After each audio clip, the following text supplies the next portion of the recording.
This is the Horse Radio Network. Greetings, everyone. Coach Jen here, and thanks for tuning in to Horse Tip Daily, episode 1363. This time, Steve Kraus, head of Farrier Services at Cornell University, is joining Glenn and Jamie on the Horses in the Morning podcast to talk about Farrier certification and accreditation. Say that 3 times fast. But first, listen in as Roger from Green Flower Botanicals and Dr. Wendy Ying have a chat about the use of CBD oil for chronic inflammatory diseases.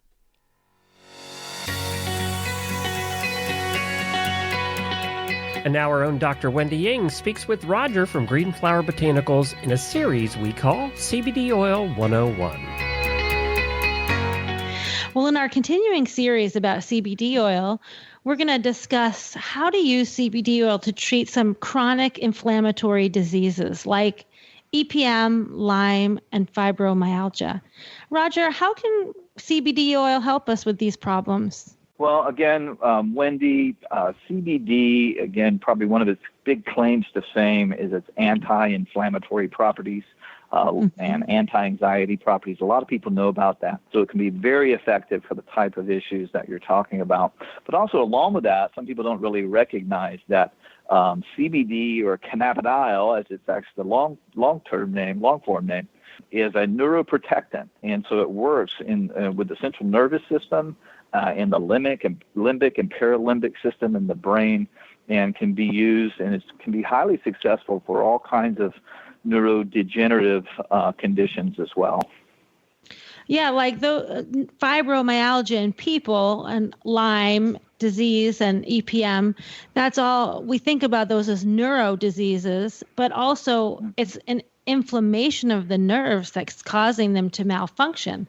So we need something more than just pain relief, and CBD oil can help with, like you're saying, to protect the nerves and cause them to be less, to fire less aggressively. Yeah, I mean, actually, you're getting, you're attacking it from several vantage points there. But, the interesting thing is that all those things that you're mentioning can really take people for a loop. It can be very difficult for them to find some kind of solution. So one of the things I would just say is, hey, it's really worth a try because we're seeing some incredible results out there with the kinds of things that you're mentioning.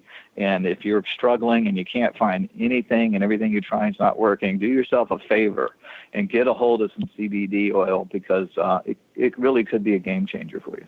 Well, that's great. And how can people find out more about Green Flower Botanical products? Sure. You just go to greenflowerbotanicals.com. And all of our products are listed there on our website, and a whole wealth of information as well and research to learn more about these things. And also make sure if you choose to try some of the products to use a special coupon code we have for HRN listeners. Just use coupon code HRN, and that'll get you 20% off your first order with us. If you show your horses, please check with your federation on the legal use of CBD oil.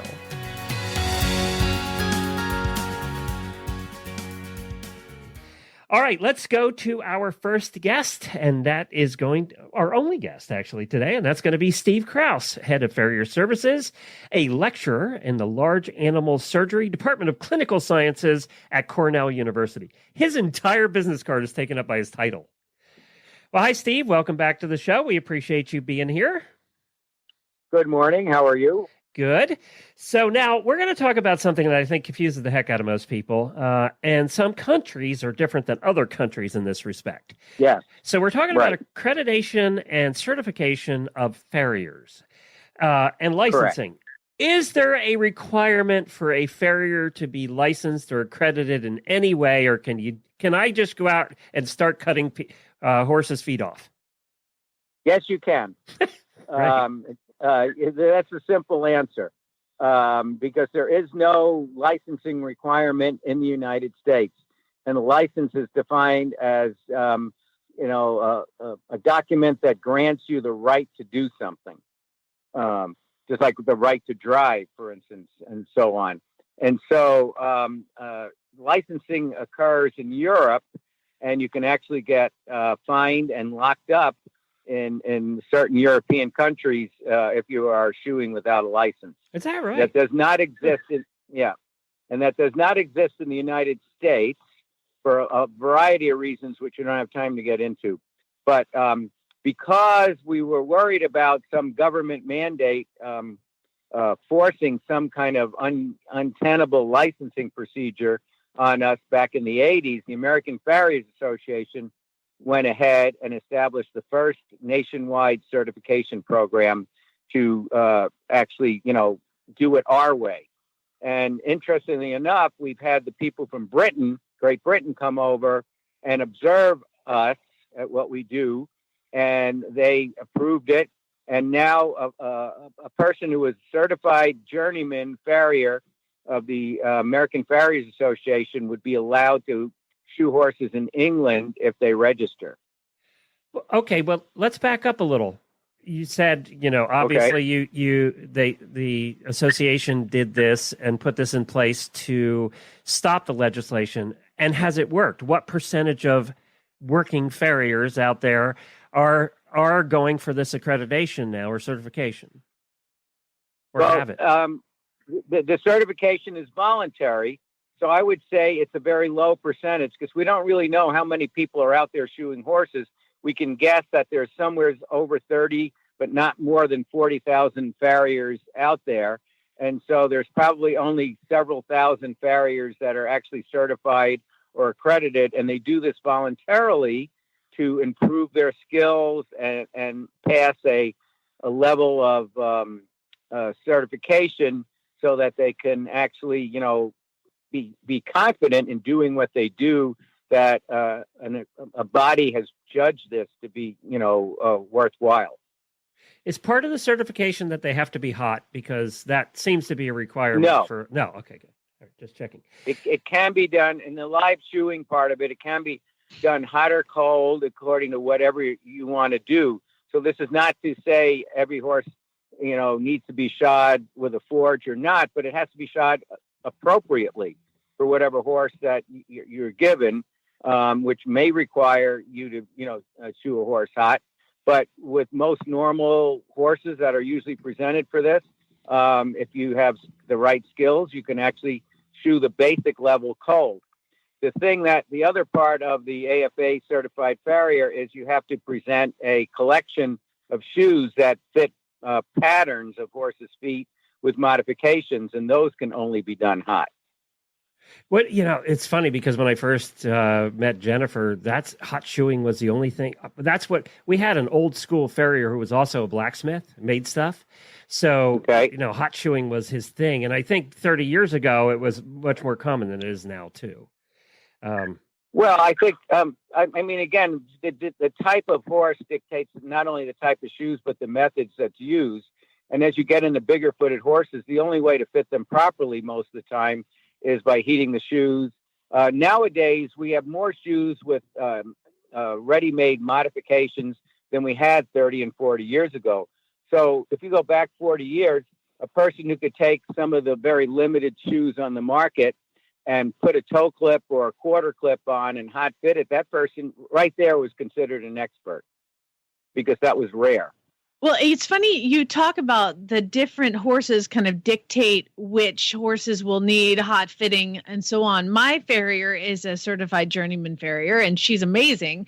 And she comes out, and I have a bunch of horses like fairly recently off the track, and a couple young ones. And she came out one day, and I have an older Mustang, and she usually just cold fits and puts the shoes on. But then with the Mustang, she heated up her forge and went to work. And I was like, oh, wait, I didn't know you did hot shoeing. And she was like, I do hot shoeing on the ones that I think I can do hot shoeing on. And she's like, that too. Horses. Yeah. She's like, that's a little bit, it could be, she's like, I just sometimes decide, some horses need it and some horses can take it. Well, that's one consideration for sure. But what you have to understand, there's a difference between hot shaping and hot fitting. So you may need to hot shape the shoes to do a better job, a better fit, or to do the modification. And the horse may not tolerate the smoke and sizzle or be ready for that. So you may hot shape, but not hot fit. That's what I meant. Yeah, the hot fitting. Right. Yeah. Or you may do both depending upon what you're trying to do. The reason why you want a hot fit would be just to check your shoe, to make sure if you don't have to do anything else to it. And if you have a clip or something, it's nice to burn a little place for the clip. And certainly if you have a perfectly flat shoe, you can, scorch the bottom of the foot to see where you have to level it more. But again, there's a blend in everyday shoeing of hot work and cold fitting and so on. And certification, the basic certified farrier takes that into consideration. So there's a difference between being certified and a certified journeyman. Yes. The certified farrier from the AFA is the first test. I call it the basic test. Okay. So there's a written test of knowledge, basic knowledge, a shoeing a test that, basically a safety test. There's a score sheet, but basically what we're trying to do there is, are these feet trimmed properly? Are these shoes fitting properly and prepared properly? Are they nailed on and finished properly? That's, pretty much the shoeing test. So just to say, okay, this person can work for the public. So as a client, and I have this farrier that comes out, what are some questions that I can ask them to see how deep their level of certification goes in, or if they're even certified? What can I say? Well, you can go on the American Farriers Association website, AFA, AmericanFarriers.org. I'm sorry, it's a .org. And you can look up all the people that are certified to certified farrier and certified journeyman, which is a harder, more advanced exam. Okay. And so you can actually, if someone says they're a certified farrier, they could be certified by their school, which really, I'm not allowed to test my students for the AFA. I can actually give them a dry run of the test, but I'm not allowed to certify them. Mm-hmm. See what I'm saying? Yeah. So, if someone says I'm a certified trimmer or certified farrier, well, certified by who would be the question. Okay. And the AFA is the oldest certification program in the country. It dates back in the early 80s. They have a great website where you can look all this stuff up and find out all these requirements. And the American Association of Professional Farriers is another great organization that does accreditation and does credentialing for various disciplines of horses. So it's slightly different than the AFA's take on it. All right. So I'm going to ask you personally, do you think that there should be a requirement for certification? I get asked that a lot. And in a perfect world, I would like to see that. But unless you can enforce it, and no one's told me how they're going to enforce it, I can't tell you whether I'm for or against it, because it needs to be fair, not only to the horse owners, but it needs to be fair to the farriers that are trying to make a living at this. So I would like to see it done, but you have to have somebody that could not only grant it, if you're going to have, that would be more like licensing, but you have to have a way to fairly remove that license and enforce that. And I don't see that happening. So until someone can tell me how this can be done properly, I can't say whether I'm for or against. Yeah, I mean, that would come back. Usually that kind of thing comes back to the association. So it'd be the AFA, which means they'd have to hire 30 more people just to do all this. Right. You'd have to have a way to remove it from somebody. And, the difference between the AFA and the AAPF is, in order to maintain your accreditation and your first level of membership and accreditation is just going for CE credits. So you have to maintain 24 CE credits a year to maintain your accreditation to be called an accredited farrier if you're a member of the AAPF. And that's true of almost any professional accreditation, right? You still need to get your continuing ed credits in, and whether you're a doctor or a nurse or whatever. Yeah. Unfortunately, the AFA does not require that, and that is probably the main reason why the AAPF got established. So I would like to see the AFA require continuing education credits for their certifications. Got it. Okay, I went online. My farrier is a certified journeyman, like she said. That's good. Okay. I went on AmericanFarriers.org, checked on her. She's legit. And that's not to say that there aren't excellent farriers that are not certified. There are excellent farriers that are not certified. Absolutely. There's no way, there's no way to encompass everybody in this country. But if someone says they're a licensed farrier, they only get a license to work on a racetrack. And so to work on most racetracks in most states, you get a state license to work on the racetrack, which includes a background check, but also includes a basic competency test. And those are the only people who can actually say they're a licensed farrier in this country. I didn't know that. And that is just competent to be on a racetrack, competent to shoe a racehorse. Right. And that you pass the background check to be behind the scenes. So if anyone says they're a licensed farrier, I would question that. Interesting. Well, this is a topic that's come up before. And one of the things that has come up and you see all the time is, obviously people having, for whatever reason, and a lot of time I realize it's the client's fault, there's a bad situation with the farrier, and you really don't have any place to go back to. There's no court of appeals. There's nobody you can go to and say, hey, look, my farrier did this, whatever it was, that was inappropriate. And again, granted that there's always two sides to a story, but even then, there's no place for both parties to go to solve that issue. Right, correct. And that is, I think, a gaping hole in this. It's, this becomes down to a consumer problem and an animal rights or an animal welfare situation. So, obviously, if people are unqualified to work on horses and are out there doing it and hurt horses, that's an animal welfare problem. It should be resolved, but there is no way to do it other than don't hire that person again. Yeah, you fire them, but that doesn't help the next person. So right. Yeah. So yes, something needs to be done, but no one. Voluntarily people are going and doing these things. And those are the people who really care about what they do. And some of the guys that are very well qualified are either too busy or whatever, don't care about it. And then there's that whole bunch in there that probably would do well by taking part of this somehow. Some of the most successful farriers that I know in the country take part in these programs. And so that says it all right there.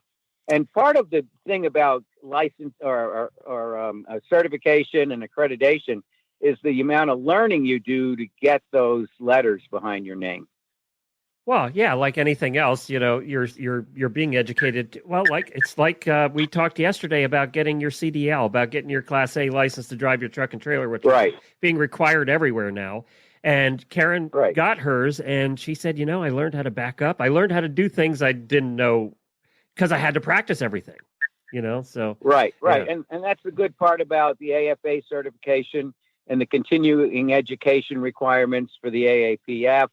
And all those things keep you stimulated, keep you up to things. And the other part of the AAPF's credentialing is those guys are tested on whatever horse show association rules they're going for, like the hunter jumper world has a whole bunch of shoeing things that they have to know. And so they're tested on that too. So if you blow into town and are looking for a farrier for a reining horse or a hunter jumper, and if you go on the AAPF's website, you can find out who you can call that's been credentialed.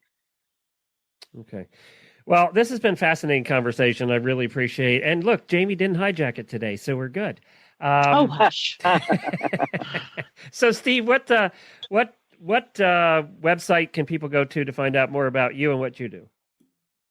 Okay, so you can either find us on Facebook, which is probably the easiest way, and that's Cornell Farrier Program, or you could come on the Cornell University Veterinary College's website and then search Farrier, and a bunch of pages will pop up for us too. The Farrier School, as well as the services we offer here. Well, that's a wrap, everybody. Find lots more tips and links to today's guests and topics at horsetipdaily.com, or you can subscribe to the podcast via iTunes or our very own app. Go to your app store and search Horse Radio Network. Download it today. Help your less tech savvy friends do it too. They'll thank you later. This is Coach Jen, and I will be back again soon with another tip. So until then, go ride your horse. The Horse Radio Network and the Horse Radio Network hosts are not responsible for statements made by guests on the Horse Tip Daily. Please use your own judgment when listening to the tips on this show.